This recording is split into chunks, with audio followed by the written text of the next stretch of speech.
سلام. به چه کتابی. امروز میخوایم با هم خلاصه و جمع‌بندی کتاب باشگاه 5 صبحیا یا همون The 5am Club از رابین شارما رو بررسی کنیم و من یه سری نکات و خلاصه و جمع‌بندی از این کتاب رو بهتون میگم توی 10 دقیقه یا حتی کمتر که شما ببینید اگر این کتاب رو دوست داشتین برید و برای خودتون بخرید و شروع کنید به خوندنش. کتاب باشگاه 5 صبحیا نوشته رابین شارما یکی از معروف‌ترین کتاب‌های توسعه فردی و خودیاریه که بهت یاد میده چجوری با یک عادت ساده، یعنی همون زود بیدار شدن، زندگی تو متحول بکنی.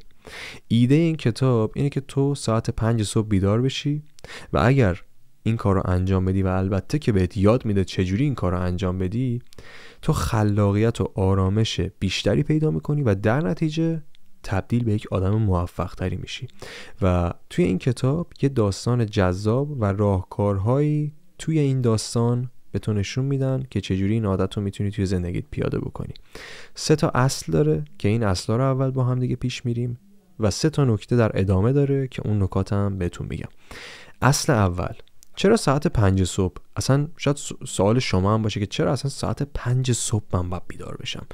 رابین شارما توضیح میده که ساعت 5 صبح یه زمان طلاییه. چرا؟ چون محیط اطرافت آروم و حواس پرتی نداری، چون ذهنت شفافتر و آماده یادگیری هستی، چون انرژی بدنت و ذهنت تو بالاترین سطح ممکنه. یعنی اگر بتونی روزتو از ساعت 5 شروع کنی و از این ساعت طلایی برای رشد فردی و توسعه فردی و یادگیری و بهتر شدن استفاده بکنی، از بقیه 10 قدم جلو میافتی. نکته دوم، قاعده 20-20-20. برنامه ساعت 5 تا 6 صبح، یعنی همون 1 ساعت اولی که از خواب بیدار میشی. رابین شارما معتقده که یک برنامه ساده ولی مؤثر به اسم قانون 20-20-20 وجود داره که این 1 ساعت تو رو به 3 بخش 20 دقیقه‌ای تقسیم میکنه. 20 دقیقه اول با ورزش کردن شروع میشه، یعنی میگه بدن تو به حرکت در بیار. ورزش باعث افزایش انرژی، کاهش استرس و بهبود تمرکز میشه. 20 دقیقه دوم تو فکر کن. میگه تو این زمان میتونی مدیتیشن کنی، هدفتو مرور کنی یا چیزایی که برات مهمه رو بنویسی. این بخش دوم ذهنتو آروم میکنه و تمرکزتو رو 10 برابر میکنه. 20 دقیقه سوم رو به یادگیری اختصاص بده. روی رشد فردیت کار کن، کتاب بخون، پادکست گوش بده یا یه مهارت جدیدی رو یاد بگیر. چرا؟ چون این کار باعث میشه روزت رو با یه ذهن پر از ایده شروع بکنی. نکته سوم، ساختن عادتهای جدید. یکی از نکات کلیدی کتاب اینه که موفقیت‌های بزرگ از عادتهای کوچیک میان.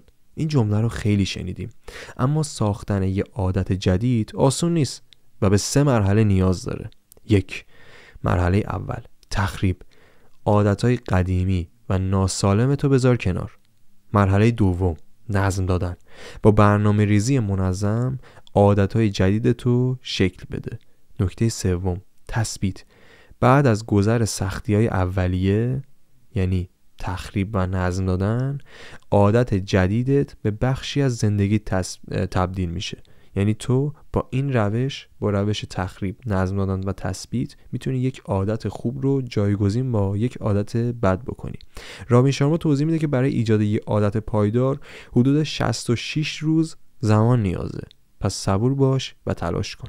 حالا میریم سراغ 3 تا درس مهم که از این کتاب میتونیم یاد بگیریم که اولین درس به 4 قسمت تقسیم میشه. خوب گوش کن. اولین قسمت درس اول میگه که انرژی ذهنی و جسمی تو مدیریت کن. وقتی روزتو زود شروع میکنی سطح انرژی بالاتری داری، اما باید حواست باشه که این انرژی رو روی کارهای ارزشمند خرج کنی، نه برای وقت تلف کردن توی شبکه‌های اجتماعی یا کارهای کم اهمیت مثل گوشی نگاه کردن و تیک تاک و ویدیوهای مختلف نگاه کردن. بخش دوم از نکته اول میگه که کارهای مهم رو در ساعتهای اول روز انجام بده. ذهن و بدن توی این ساعتها توی بهترین حالت خودشونن، پس بیشترین تمرکز و انرژی رو صرف کارهایی بکن که تو رو به هدفت نزدیکتر میکنن. و گزینه سوم از نکته اول میگه رشد مداوم داشته باش، یعنی هر روز یه قدم به سمت جلوتر حرکت بکن، چه از نظر جسمی چه ذهنی. این رشد مداوم نه تنها تو رو قوی تر میکنه بلکه اعتماد به نفس بیشتری هم به تو میده. و گزینه 4 از نکته اول میگه از عادتهای بیهوده دوری کن. و رابین شارما میگه که موفقیتت به این بستگی داره که بتونی عادتهای بیفایده مثل پرسه زدن تو اینستاگرام و اینا رو بذاری کنار و به جاش کارهای مفیدتری انجام بدی. مثل همون گزینه 3 رشد مداوم داشته باشی، درس بخونی، کتاب بخونی، یاد بگیری، پادکست گوش بدی و روی اینا تمرکز کنی. و حالا میریم سراغ نکته دوم که خود این نکته دوم دوباره 4 تا قسمت داره. رابین شارما معتقد موفقیت فقط به پول یا کار خلاصه نمیشه. برای یک زندگی متعادل و موفق باید روی این 4 تا چیز تمرکز بکنی. 1. سلامتی. بدن سالم اساس هر موفقیته. ورزش کن و به تغذیت اهمیت بده. 2. ذهن. همیشه در حال یادگیری باش و ذهنتو با کتاب‌ها و دوره‌های آموزشی تغذیه کن. 3. احساسات. روابط قوی بساز و شادی و آرامش رو توی زندگیت پرورش بده. 4. معنویت. لحظاتی رو برای تأمل پیدا کن و به آرامش درونیت اختصاص بده. و نکته 3 و آخر که اصلا نکته طلایی، اصلا چرا شما باید باشگاه 5 صبحیا رو بخونید. این کتاب فقط در مورد زود بیدار شدن نیست، در مورد ساختن یک زندگی بهتره. یعنی وقتی صبح تو با تمرکز و برنامه شروع میکنی، به مرور چند تا اتفاق میفته. بهره‌وریت و یادگیری تو استفاده از زمانت چند برابر میشه، آرامش ذهنی بیشتری پیدا میکنی و اعتماد به نفس قویتری از خودت میسازی. شروع کن و ساعت 5 صبح به قدرتمندترین بخش روزت تبدیل کن و از زمانت بهترین استفاده رو ببر. خلاصه ما اینجا تمام شد. من به افتخار میکنم به خاطر اینکه به جای اینکه توی اینستاگرام بگردی، بچرخی توی فضای مجازی و اکسپلور رو بالا پایین بکنی، تصمیم گرفتی از این چند دقیقه زمانت، از این استراحت کوتاهت به عنوان یک قدم مفید استفاده بکنی و خلاصه یک کتاب گوش دادی. دمت گرم.